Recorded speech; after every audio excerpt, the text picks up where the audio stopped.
What up, folks? What it do?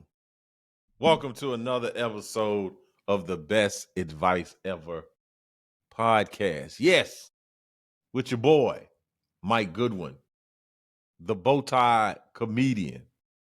And as I start each and every episode, the same way for the last it's been for a minute now. We jumped right into the best advice. Back in the day, I used to do all this other stuff, man. I talk about on the road, the mind of Mike, all this other stuff. Not anymore. We getting right to the nitty gritty. I'm going to give you the best advice ever right out the gate. So today's best advice is simply to speak slow. Now, not just in terms of your pacing, but be slow to speak. This came from my own personal devotion time. I was reading in that word, man. I was reading that Bible, that Bible.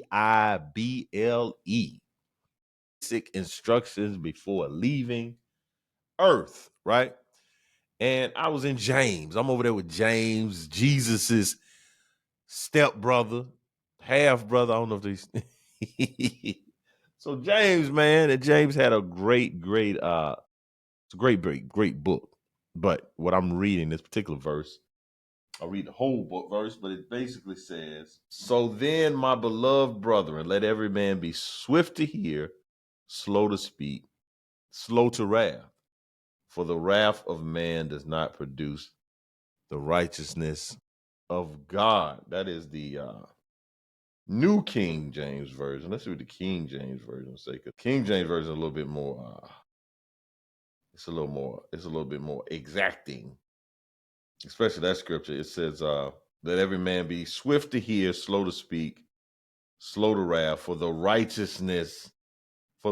of man worketh not the righteousness of God. Worketh not the righteousness of God. But what the point I want to really focus on was let every man be slow to speak. Slow to speak. And I guess I got convicted. I mean, it definitely resonated with me because I think I have not been slow to speak, man. I've been having the spirit of the clap back. I can feel it on me. I can feel that clap back spirit on me. Matter of fact, I have it on me. Matter of fact, I was talking to a friend of mine who actually is an avid listener to the podcast. He called me yesterday. Well, I was having some problems with my cell phone. My cell phone's having some issues. It was, you talking on the phone, and sometimes you say it was like the area, like where I was located. The cell reception is not great, but I got beyond that area. My phone still was not producing at an all-star level, right? So my man, he cracks a joke, says something about, get you on that T-Mobile. He says, people gonna get you. Your stuff don't work, man. Especially black folks. White folks, I don't know if y'all do it like we do it, man. Black folks, if you got a chink in your armor, but they come in for it. Hey, man, if your car doesn't start, hey, man, that's your personality. That's who you are. So 17 years from now, somebody be like, hey, man, call Mike. He'll give you a ride. Nah, not old car not starting, Mike. Nah, I'd rather do Uber, man. I'd rather get a taxi, man. Not Mike, who car don't start. He'd be like, wasn't that 17 years ago? But yeah, but that car, it didn't start at one time. So black folks, they come for you, man, pretty quickly. So you got to have the spirit of the clap back on you. Like it just activates in you to help you be to survive, to make it through life. But he cracked at it, and then I had to crack back that I've been. So I'm not at the slow to speak. So I do crack. So I think there's a level of clap back. So the clap back is the level of like, bam, I'm trying to get you because you got me, right? Like that's the most basic level. But then I'm at the second level. I'm not at the slow to speak. I'm at the you said a comment, you got me. I'm gonna flip it to look like I'm gonna take the L, right? So he said whatever he said, and I said, hey man, Everybody can't afford those big budgets on the cell phone like you. I got to cut corners, man. My budgets ain't they don't look like how your budget looks. So now I'm not clapping back at him. I'm making a joke that diffuses the situation, right? So it's like, man, because now I done put the light on you. Like, hey man, it's not my fault that I don't have all the disposable income that you have. Like you right here just swimming in money, right? So now he feel away like, hey, we gotta get off this conversation, right? We can't keep talking about this cell phone. But I think the highest level is slow to speak, man. To say, hey, man, I don't know what's happening. My phone's just not producing at the all-star level, right? But just being slow to speak is great. That's the best advice ever. Just in general, man. Just in life. I remember I just recently saw, I don't know, I'm sure y'all seen it.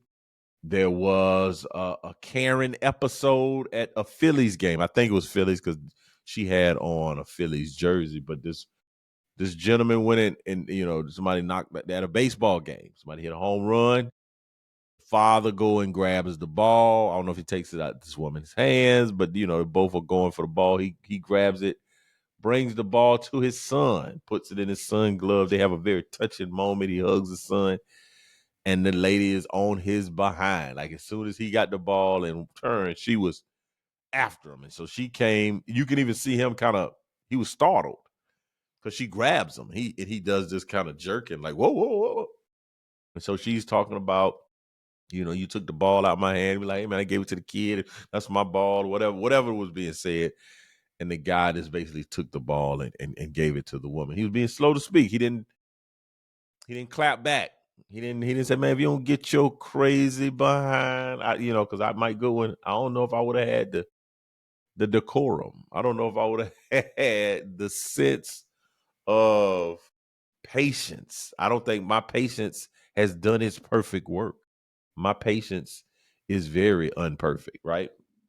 And so I think it's very important for us to, as we continue to grow and mature in life, is to operate from the component of being slow to speak. Slow to speak. Matter of fact, I was just talking to my cousin, who I talk to fairly regularly. He was saying that he went to a Vietnamese wedding, and there was some folks. He lives in Denver, Colorado. Some folks that he had known from his social interactions. Were like great couple. But he was admiring the cultural habits of men in the Asian culture. He was just saying how he was so impressed by the men that they were very no ego. They were very humble. They were very there was no post puffing their chest up. Look at me, I'm the big dog. He was saying, he even made a comment of how he, see an Asian guy with his hands behind his back when he walks. Like, man, that's so disarming. It's not intimidating, right? It makes it kind of puts people at ease. And so he was just admiring the qualities of that, perceived qualities. It could be also stereotypical, but just in general, how much deference Asian men exude or present in the bigger society. It was just saying that, man, that's a great quality to have. And I do believe that there are times where you need to speak up and you need to advocate for yourself and you call out injustice or something that's not being done properly and appropriately. But I also think that as we age, and there's a moment in time where it's like, hey man, I don't have to fight fire with fire. Because, like the Bible says, the righteousness of man, the righteousness of man, the wrath of man, worketh not the righteousness of God, right? So, like the attitude of just taking a beat, taking a pause, not necessarily needing to clap back. You know what I'm saying? Like I did that hand gesture, but I got this new camera that responds to gestures. I don't know all the gestures, so I was gonna clap a few times, but I was like, I don't want to tell the camera to do something that I didn't know I was telling it to do, and I don't know how to tell it to undo it. So that's why my clap was very indecisive right now. I would have clapped with a little bit more vigor had I not remembered, oh, this new camera response. See hands. It's like, yo, what's my man's trying to tell me? So yeah, that's the best advice ever for this episode is simply to be slow to speak. Hopefully that has been of value to you, and it's something that you can, think about, reflect upon, and even hopefully put into practice. Well, I also been on that road again. I'm on the road this week. So I've been on the road and I'm on the road. So this week upcoming, I will be in Chicago. Very, very interesting that Minnesota, if you don't know me, I am a undercover Minnesota Vikings fan. I'm a closet Vikings fan. I just couldn't fight it anymore. I tried to fight it. I just couldn't fight it anymore. Here's my Vikings story in the Cliff Notes. Grew up as a Vikings fan. My dad, I don't know, long time, but my whole life, fan of the Purple People Eaters, Minnesota Vikings. I grew up with the purple and the gold jackets. I grew up with the helmets, watching NFL football every Sunday afternoon. Dad, huge Vikings fan, and how this became was basically this story. So this story he would tell me, and I thought it was a very beautiful story when I was a young guy. When I was young, I was like, man, that's amazing, man. My dad's a stand up kind of guy. So the story goes, my dad was playing in some type of arena football league, some semi pro league that was in Sumter. So he was driving to Sumter playing this football league. Well, apparently one day at a game, at one of the practices, I don't know, remember it had to been a game. There was a scout. There was a scout from the Vikings. Apparently, I don't know if there were any other scouts, but there was a scout for the Vikings. And this scout approached my father and said, "Hey, man, I'm really impressed with your athleticism. Man, we think you be a perfect candidate to come up to Minneapolis and to try out for the team." This is what the story was that I can remember. I never asked him for an updated version. But ever since I was a young guy, he told us this story. Basically, this Vikings scout was like, "Hey, man, come up come up training, come in and give you a tryout."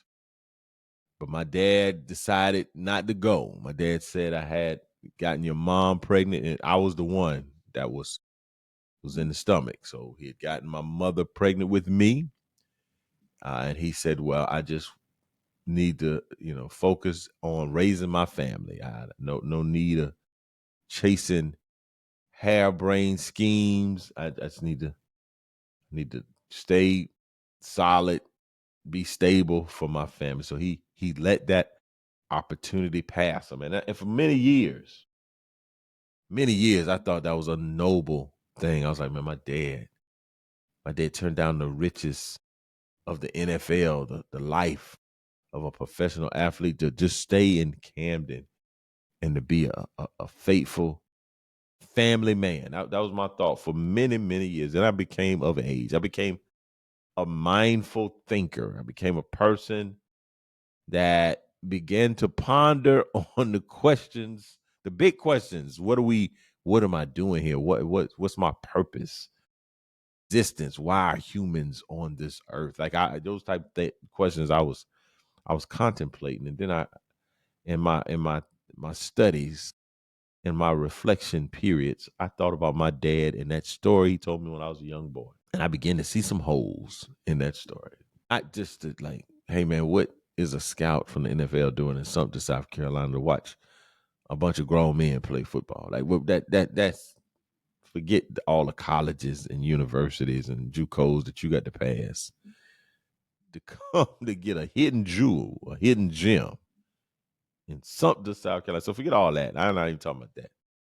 I'm evaluating my dad saying I chose to stay here and raise a family. Well, when I got older, I thought, man, why didn't you just go make the team and fly us up there to Minneapolis with you? You know, that's what I'm thinking. Like, okay, I used to think it was noble for my dad to just say, hey, man, I let that opportunity pass versus saying, no, man, I'm about to change the life of my children, man. I'm about to go and be a professional athlete.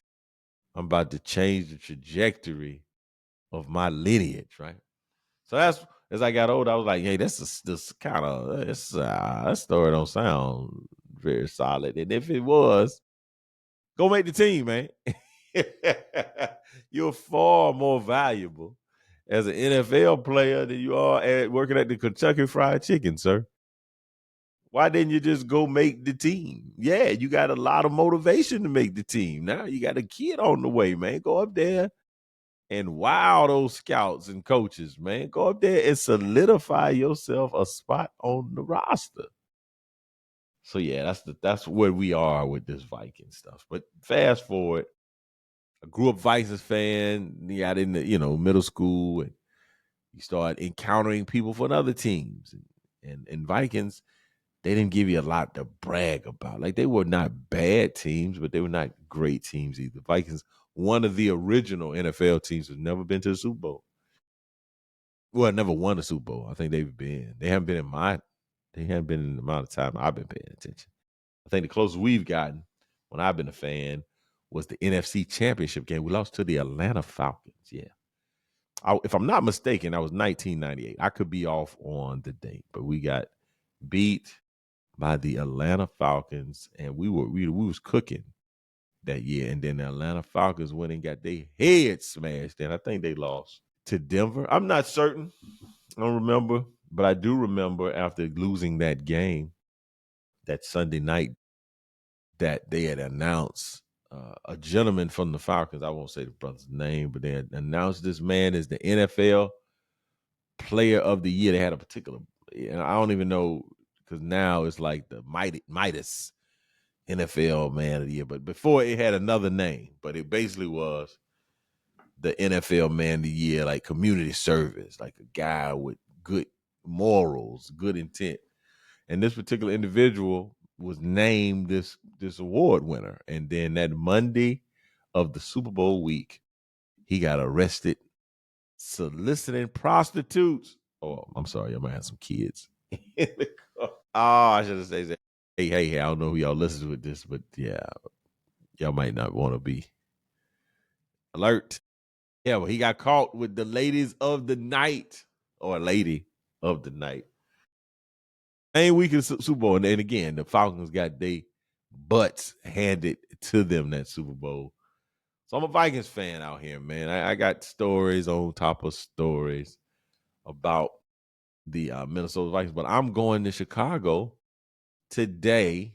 Well, y'all probably know what day it is since I'm recording this podcast a couple of days before the actual we drop it. But Minnesota and Chicago Bears are playing Monday Night Football, so it's a wow that I'm actually going to be in Chicago on the Monday night. I'm not going to the game, but that's significant just for my own personal. And I just noticed that this morning that oh man, I'm gonna be in Chicago during the Vikings and Bears games. But I'm doing a women's event Tuesday morning, and then this Friday, well, this Saturday, I'll be at Erskine College in Due West, South Carolina. Be putting it down for a night of unforgettable comedy with Mike Goodwin. But before that, let me just go back to on the road. This past week, I was in Jacksonville, Florida. Duval. I knew they did that. I didn't know they did that as much as they did it. I was watching the Jaguars Panthers game, and it seemed like anytime something happened, Duval. Matter of fact, my boy Marcus D. Wiley was working at the Comedy Zone in Jacksonville. So I went up on Saturday morning for 2 shows. One of the first thing I did when I went on stage, I was like, Jacksonville, what up? How y'all doing? Everybody making noise. And then I was like, Duval. Now I didn't know that they would Duval me back. I didn't know. I knew that Duval was a thing. I wish I would have seen the game before I did this. And so I did Duval. And then, at the first show, they was very Duvalish. They were Duval with me.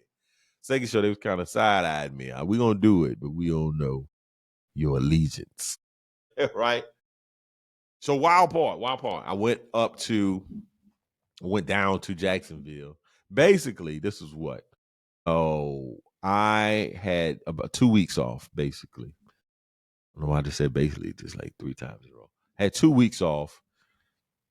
And I'm the type of person, man, I've been working. I'm just getting at it. And I was noticing I was getting a little weary and well doing, right? Getting a little weary and well doing. One of those indicators was I left my dress shirt. This big keynote. Left a whole dress shirt, right? So I told my wife, man, I need a break. Because I knew I had 2 weeks coming up. I was going to be off stage for 2 weeks. So that first week, just relax, chill, get my bearings, right? But by the middle of the second week, I'm good. Like I'm ready to rock and roll. Well, I told my wife I was going to Jacksonville to go hang out with Marcus. Now she think I'm going to kick it. So I go down to Jacksonville. I text her like, "Hey, why didn't you give me like?" Because we do like a little pregame greeting. She'll send me. Where's my pregame? And she was like, "Oh, you performing? Excuse me, ma'am. Am I performing? Yes. What are you talking about? I'm performing. I'm not gonna go drive to Jacksonville just to hang out with my buddy and watch him work. I'm getting up on that stage, getting some raps." So yeah, I went down to Jacksonville. Shout out to Jacksonville, Florida, man. Had a great time. Now, the Comedy Zone in Jacksonville is leaves a lot to be desired. And I did the Comedy Zone. I did that room. It's been some years. I was a feature act for Killer Bees, right?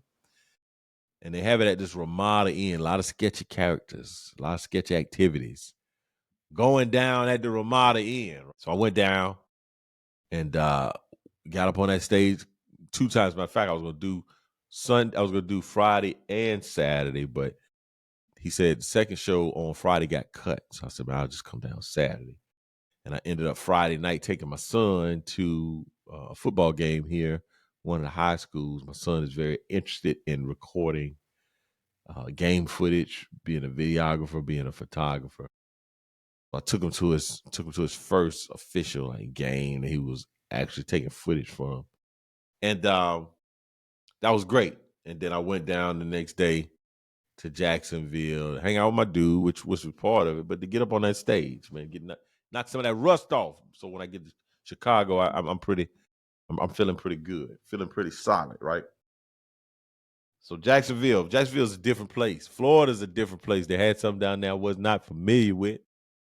They got a liquor store at the Publix, people. Holy guacamole.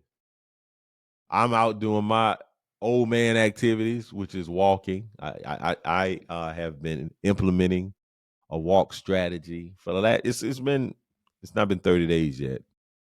I've been walking for a little while, but I think I got more dedicated, more disciplined recently. So here's the strategy. I try to walk at least 30 minutes a day during the week.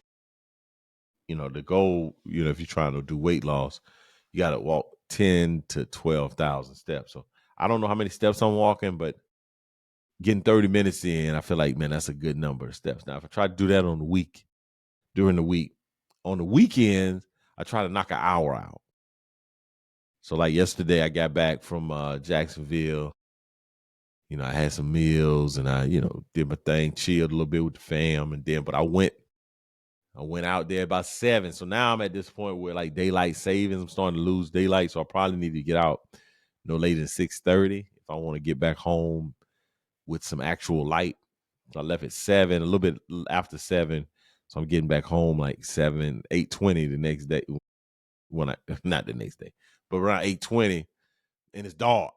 So I really don't prefer to be out walking around in the dark. So I need to be getting back around 6:30, something like that, to get my walk started. So yeah, I was out there doing my walk in Jacksonville, and I happened upon the Publix. And they had a whole liquor store, man. A liquor store at Publix. I did it on the stage. I said, hey man, y'all different in Florida, man. Florida different, man. Y'all got a whole liquor store at Publix. I said, we do Bible study at our Publix. I don't know.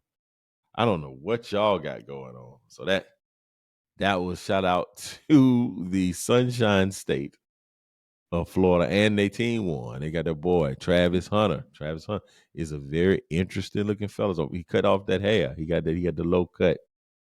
I'm not gonna disparage this man. Look, he's just an interesting looking fella. But yeah, we had a good time down in Jacksonville, and it made myself jump in that car and come on back up the road. So yeah, that was on the road in Jacksonville, Florida, with my guy Marcus D. Wiley. Also, I was talking to another high school buddy of mine. I have relationships, man. I've been able to keep a number of relationships for years. So this is a buddy I went to high school with. We went to college together. We're on the phone, and he was at a barbershop with another guy. So he basically like, man, I was just talking about you earlier. So I got on the phone with the other guy, man. We chopping it up.